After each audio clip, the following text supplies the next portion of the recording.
Alright, so let me give you some context. Pretty much somebody called me an idiot for not knowing the exact calculations of Mithril powder on the 15 seconds that I was on the initial update launch.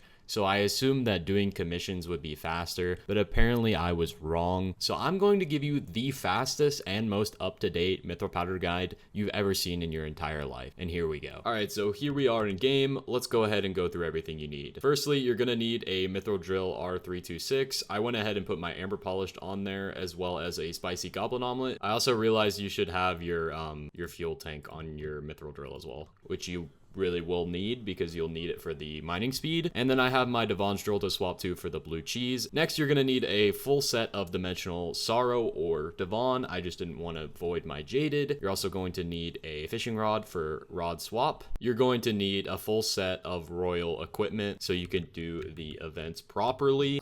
You're also going to need a mithril golem pet so you can get the smell of powder perk. I just happen to have a crochet on mine. You don't need a crochet. So now that you have all of this stuff, you can actively get into mining. So I'll show you the spot. Everybody already knows the spot where you mine mithril. It's pretty obvious. You just go up here and that's it. This is all you're gonna do, is you're gonna mine mithril. But before I do that, let me show you the tree. So here's the tree. Here's everything you're gonna need.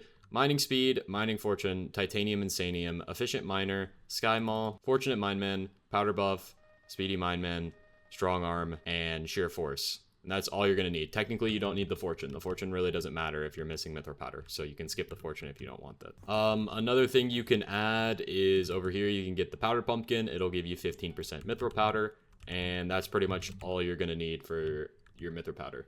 With that being said, I'm just going to go ahead and do a 5-minute test just to prove to you guys that I did it, and pop the powder pumpkin. Make sure you don't have any auto pet rules on. All right, so I actually messed up. You do need auto pet rules. You need one that's you throw a fishing hook, you equip bow, and then you need another one, you throw a fishing hook, you equip mithril golem. So you can get that extra mithril powder. I did not use this in the test, so technically the test is kind of off. I'd probably actually make a little bit more than what it says. So yeah, besides the bow, make sure you're using sheer force and make sure you're swapping to their blue cheese. And here we go.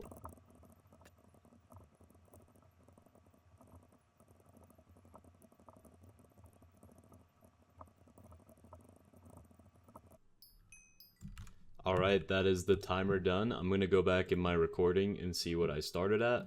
All right, looking at my recording, we had 3,866,217, 3,900,581.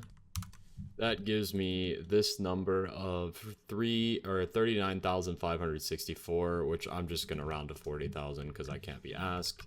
And if we multiply that by 12, we get 480,000 mithril powder. This is with no events or anything like that. So if you have an event such as the Mithril Gourmand Goblin event or the raffle event, you will probably be able to get more closely to like 700,000, 800,000. So that's pretty cool and all. So yeah, that's literally it. That's all you do. There's no difference. So if you are thoroughly efficient, let's say you use full Devons and you maximize your events, because in reality you're probably going to get closer to 700,000 powder. If I had to guess, 700 to 800,000 powder. That's pretty much it. Hope you enjoyed the video, and I'll see you later.